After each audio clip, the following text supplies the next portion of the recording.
I don't watch a lot of boxing YouTube channels. However, I'm disappointed that none of the channels I usually watch talked about Jose Ramirez's victory over Jose Cepeda on February 10th. Now, I'm sure some channels discussed it, but the main ones I watch didn't bring it up.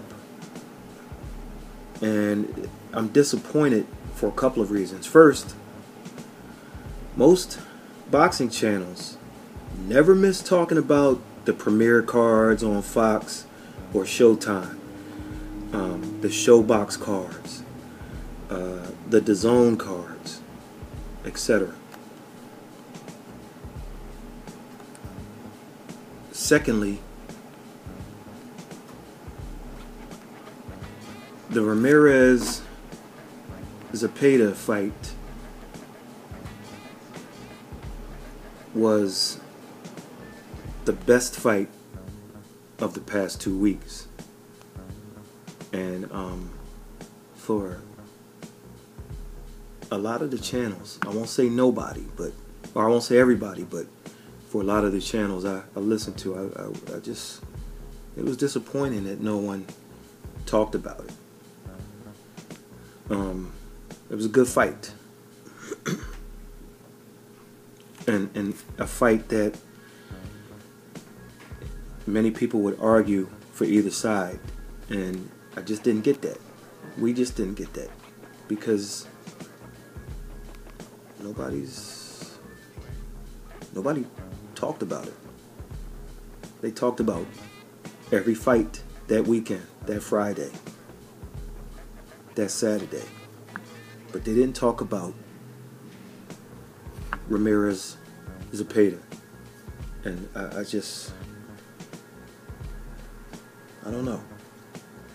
When we call ourselves boxing fans, and for those who have YouTube channels, you call yourself guys who excuse me, cover the sport, but nothing on it.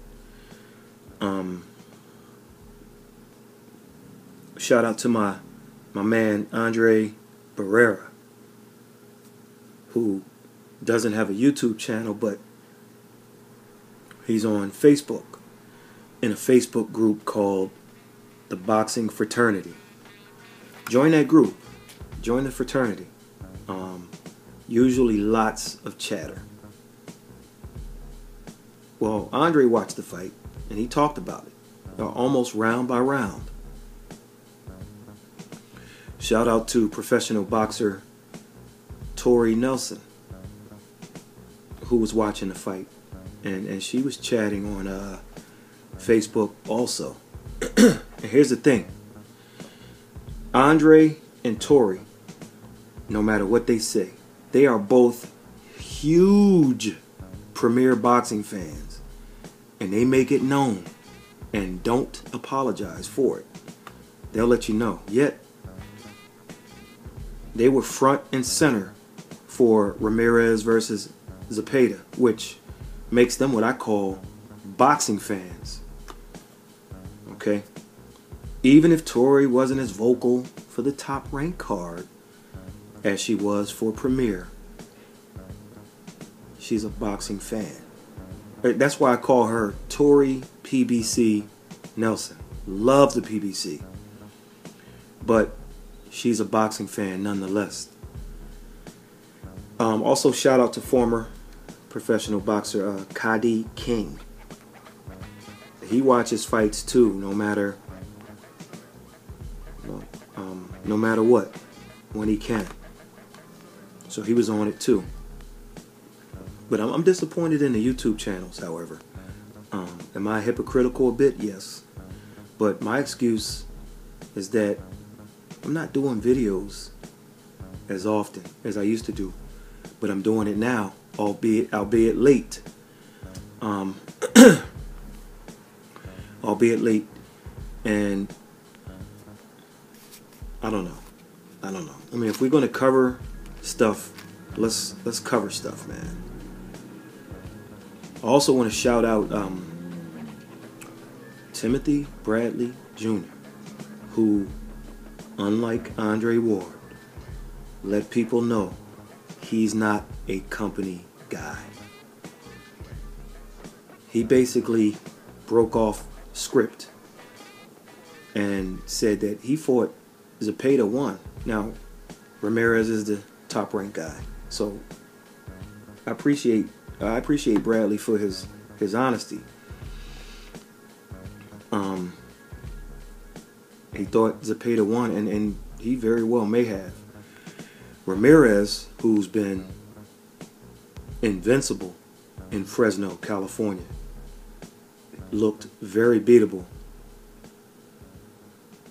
on February 10th. Excuse my voice, man. Against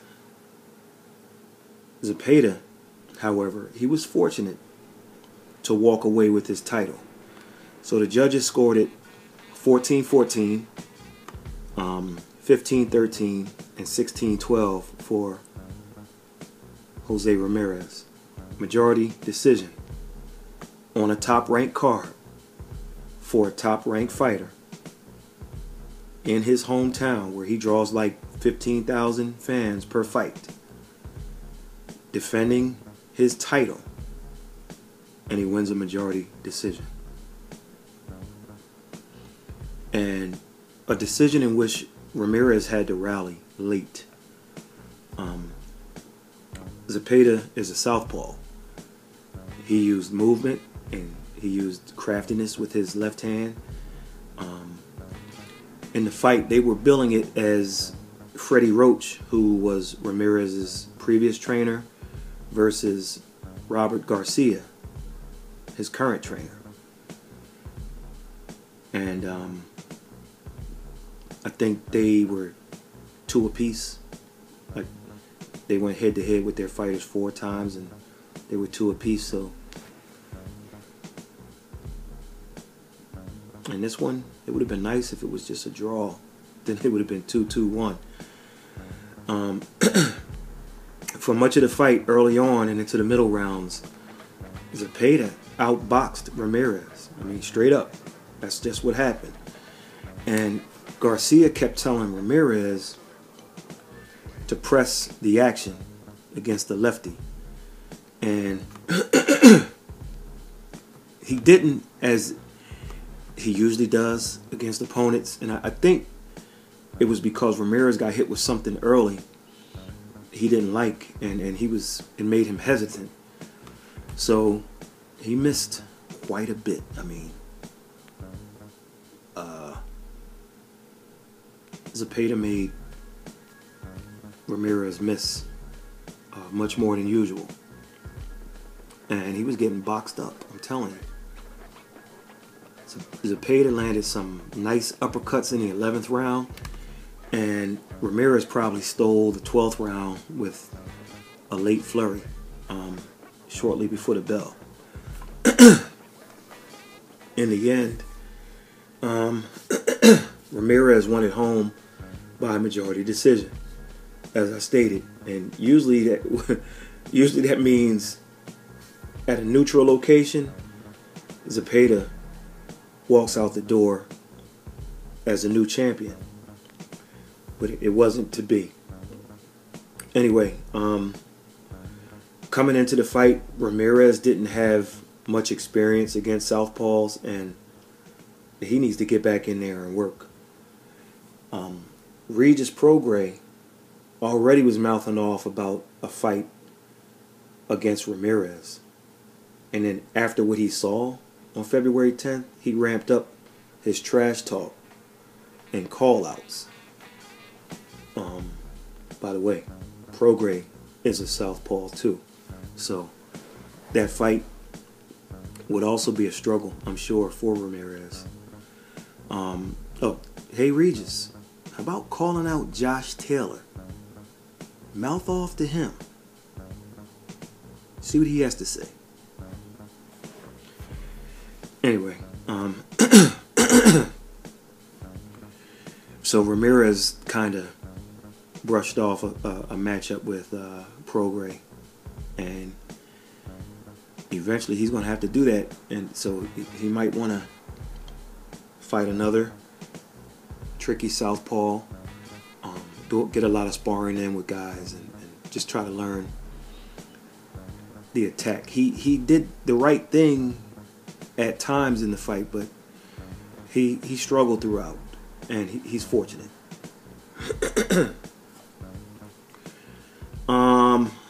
Gervonta Davis fought Hugo Ruiz. Remember growing up, everyone was Ruiz and Ortiz. Now it's Ruiz and Ortiz. So I guess John Ruiz and Victor Ortiz changed the game, huh? I guess. Anyway, Hugo, here's a guy who is a bantamweight and had 4 losses coming in, 3 by knockout at the lower weight class. So Davis did what he was supposed to do. And I'll leave it at that. I'll wait until some competition comes before I comment more on Davis. I mean, looks like a killer, looks like the goods, but I think we've all been guilty of a coronation of guys in the past based on what they had in front of them, and when they stepped it up, things didn't turn out the way we anticipated. So, you know, maybe Davis comes to Baltimore between May and July. One name that was floated is Yuriorkis Gamboa. His name is getting floated elsewhere too, so we'll see. Erickson Lubin also passed his test with a dominant performance over Ishe Smith. First guy to stop Ishe. Let's put it in perspective. Ishe is old and he's been inactive, but still, it was a solid, confidence-building win for Lubin. The Sharif Bogheri and Javier Fortuna fight was just too hard to watch and too hard to comment on. Congratulations to the victor, Fortuna, but you can file that in the cabinet as a fight I'll never watch again. On the other hand, ESPN, that Raymundo Beltran versus the Hiroki Okada fight on the undercard of Ramirez versus Cepeda was good too. Very good fight. Beltran needed the late knockout in what was it, the next to last round in a razor thin fight. At least in my opinion, he needed the knockout the way I followed it. At the time of the stoppage, 2 judges had it 76-76, and I'm not sure what the house judge Lou Moret was watching with his 78-74 card in favor of Beltran. I don't get that. But Beltran, the old man, showed a champion spirit, and the unbeaten Okada seemed to be poised to steal this fight in Fresno. Round 2 was a good round. It was a good one as Raymundo dropped Hiroki with a left hook to the head. Hiroki got up, he recovered, and later in that round, Okada almost returned the favor with a big right hand that almost put Beltran down.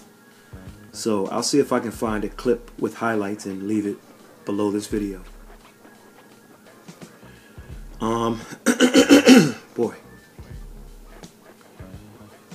Okada came forward in the middle rounds and took command. Beltran's age started to show and his output slowed down. Then in the 9th round, he mustered up some strength and he caught and dropped Okada with a 1-2 combination to the head. Okada beat the count. He got dropped again and his corner threw in the towel. Good action fight. One day earlier, Ray Vargas retained his title versus the game Franklin Manzanilla. Or Manzanilla.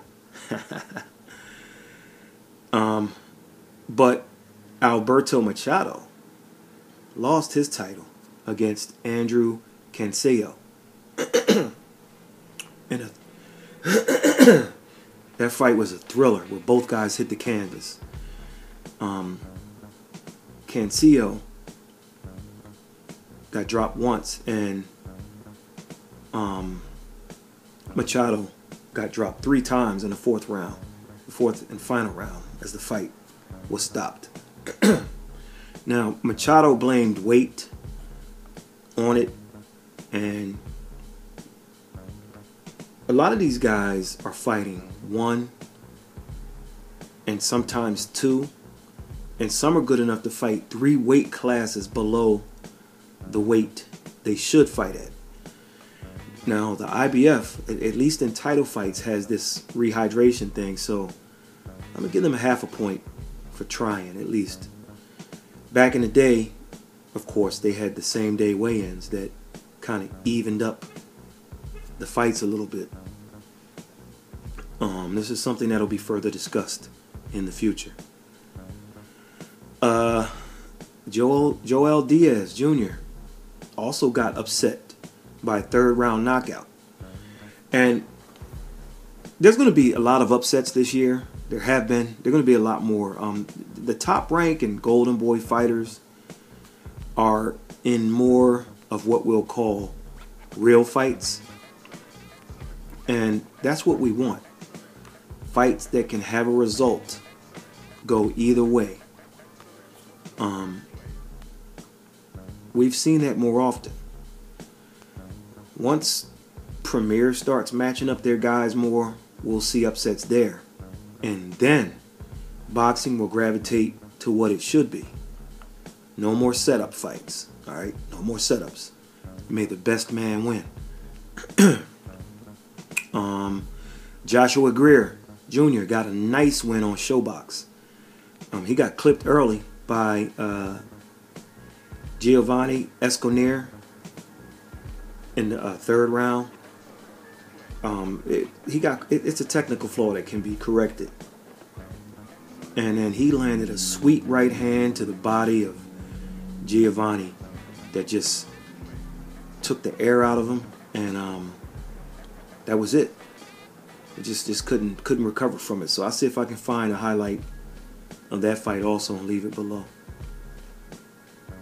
I'll try to get one with the highlight of Greer getting knocked down and then him stopping Giovanni for sure. Rob Brant looked good. He's a volume puncher at middleweight, hoping to seal a matchup with the winner of Alvarez versus Jacobs. Or if he can't get that, he's looking for a big money fight, which means Golovkin or Murata in Japan. And I tell you what makes Brant exciting is that he throws a lot of punches.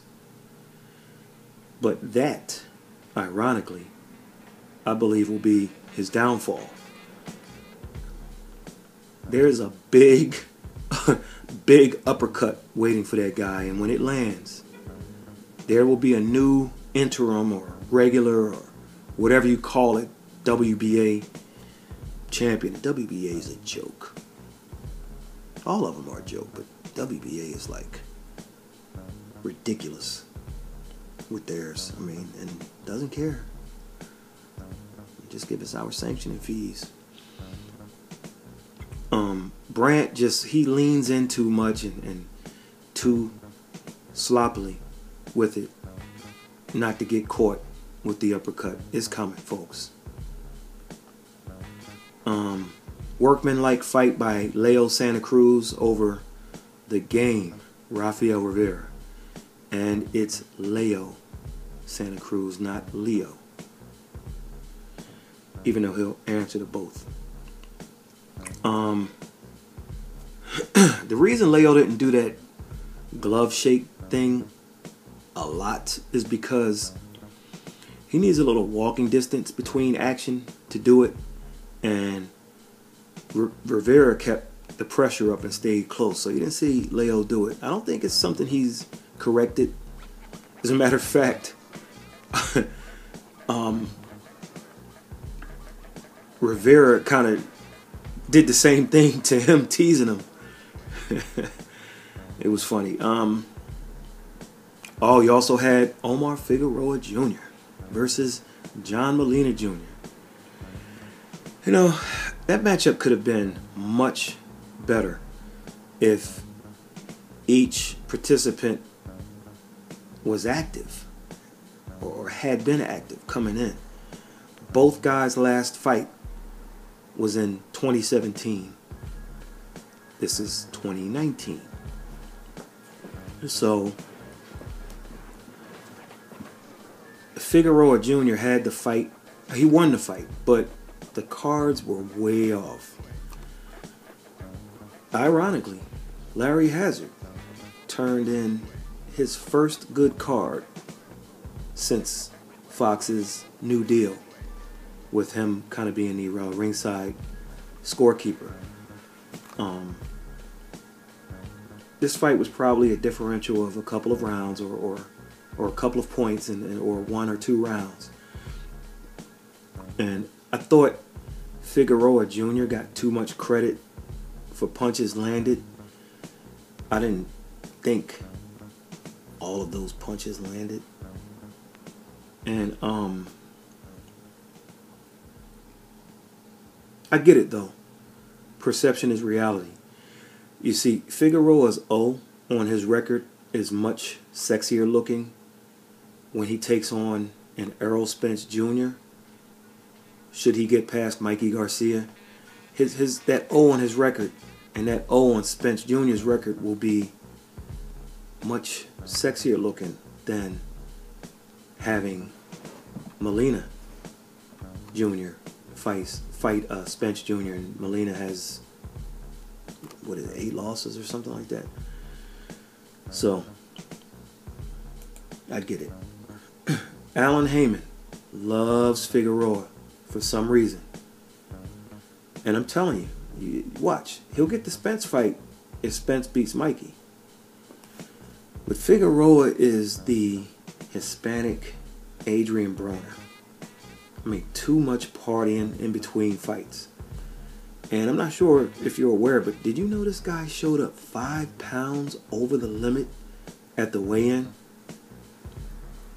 They had to change the contract. So it turned from a super lightweight or junior welterweight fight into a welterweight battle. And hopefully Molina got compensated for that. Because, and this is Figueroa's history. It's just, maybe he needs to fight Broner.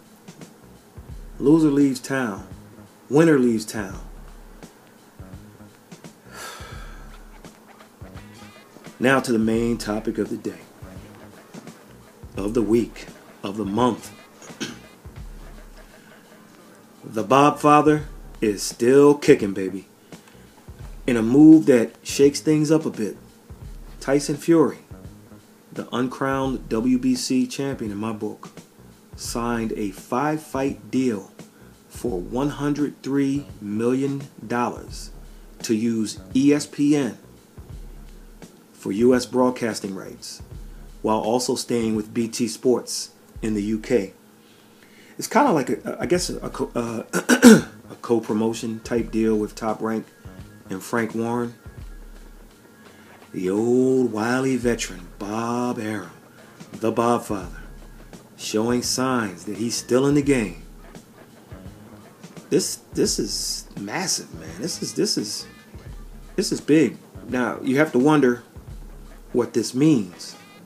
On paper, you have to ask yourself, is the Wilder fight off now? And does this spell doom for AJ? You got to ask yourself. On paper, it looks bad. So, because now you have the top 3 heavyweights, all with different networks, so to speak. Wilder with Showtime, Joshua with DAZN, and Fury with ESPN. On paper, it looks bad. You ask yourself, how will a deal get done with the top 3 guys? Good question. I don't have an answer just yet. However, I think this forces people's hands. Back in the day, it was stated, as the heavyweight division goes, so does boxing. Well, people won't stand for these guys not fighting each other much longer. And if deals between networks can be done, this could be the missing link. Force these guys to play fair, and then for other fights, they'll play fair also.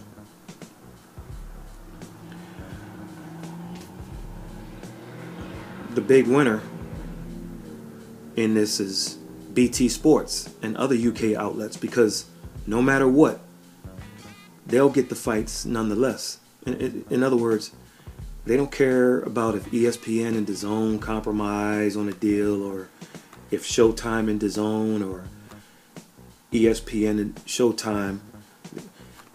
They don't care. They're going to get to see their guys regardless. Of course, Wilder could be the odd man out, at least for the moment. Now, hear me out. The other 2 big winners are Tyson Fury. He just signed for 2 years, 5 fights, and $103 million and some change. Anthony Joshua gets a minimum of $32 million for fighting Baby Miller as part of a multi-fight deal. You understand? Wilder has no deal. So Joshua has a Canelo Alvarez type deal. X amount of fights, probably 32 plus million per fight and up. Fury, over 100 million. Wilder, I don't know. So Fury doesn't need Wilder or AJ. AJ doesn't need Fury or Wilder. Wilder, who has no deal in place like the other 2, needs both guys. On the other hand, remember the bright side, as I stated. Fans won't stand for this and will complain. When they do, this could be the missing link that propels all the networks to play ball with each other. If it works, I'll repeat, it could galvanize agreements between other classes. You cut deals with these heavyweight guys by multiple networks, then you can do the same. Then you'll get fights like a Crawford versus Spence Jr. and a Jacobs versus a Charlo and such. We'll see. Finally, the Spence Jr. versus Garcia press conference. I thought it would be staged, and it was. They had a couple of softball preset questions asked by larger website dudes, Your Ring TV and so on. So it was a bit over the top, as it kind of featured people other than the fighters.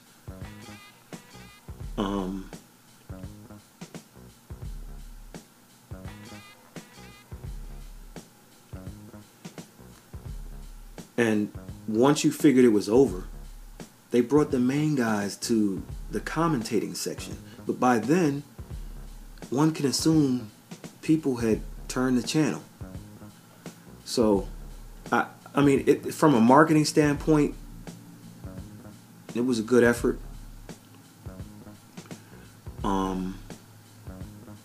It was okay, I guess. It's a good matchup, and I hope the numbers are good because a lot is being invested into it. More importantly, I hope we get a good fight. Right now, it's probably a 60-40 fight Spence's way, but I got a feeling. All right, so next week we have Anthony Durrell versus Avni Yildirim on Fox Sports 1. Same night on ESPN Plus, we got Anthony Yarde versus Travis Reeves. That'll be an interesting test for Yarde, for sure. Reeves is a tough out. That same night on Showtime, we got James DeGale taking on Chris Eubank Jr. We got Joe Joyce versus Berman Stavern. And we got Lee Selby versus Omar Douglas. All right. That same night, on DAZN, we got Brandon Rios versus Humberto Soto. So, you got choices. 4 networks and all the boxing you want. Check your times. I'm sure they'll kind of all run into each other time-wise. They won't all start at the same time, but hey, just got to flip channels. Catch you on the next one.